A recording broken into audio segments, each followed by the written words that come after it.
నేను మొన్న కాయకరం షష్ఠికి వెళ్ళినప్పుడు నాకు ఇవైతే అట్రాక్ట్ చేసాయి. ఫినాల్స్ ఏమో అనుకున్నాను. లోకల్‌గా తయారు చేసేవేమో ఒక ఫినాల్ తీసుకుందామని వెళ్ళానండి. తీరా చూసేసరికి అవి పెర్ఫ్యూమ్ స్ప్రేస్ అంట. 2 రకాలున్నాయి. ఒకటేమో మూవీ హాల్స్‌లో మనకి స్మెల్ వస్తుంది కదా! ఆ పెర్ఫ్యూమ్ స్ప్రే అంట. నేను ఇంకో రకమైతే తీసుకున్నాను. అది చాలా బావుంది.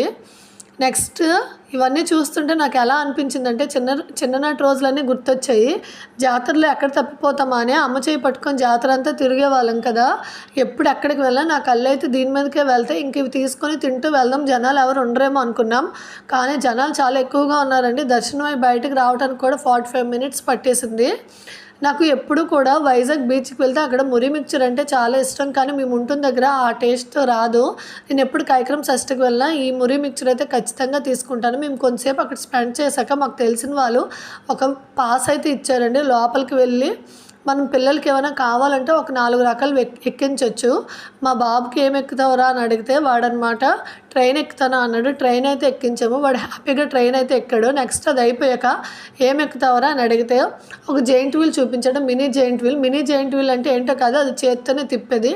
ట్రైన్ చూసారా ఎంత ఎంజాయ్ చేస్తూ ఎక్కాడో. కానీ ఆ మినీ జెయింట్ వీల్ ఏదో ఎక్కుతాను అన్నాడు కానీ అసలు మధ్యదారిలో అయితే ఏడ్చేశాడు. మేమైతే అమ్మాయిని గట్టిగా పట్టుకోమని చెప్పాము. ఇంకా ఏడుస్తున్నాడు కదా అని మధ్యలోనే దించేసాము. పెద్ద హీరోలాగా నేను అన్నీ ఎక్కుతాను అంటాడు. ఎక్కాక ఇలా చేస్తుంటాడనమాట.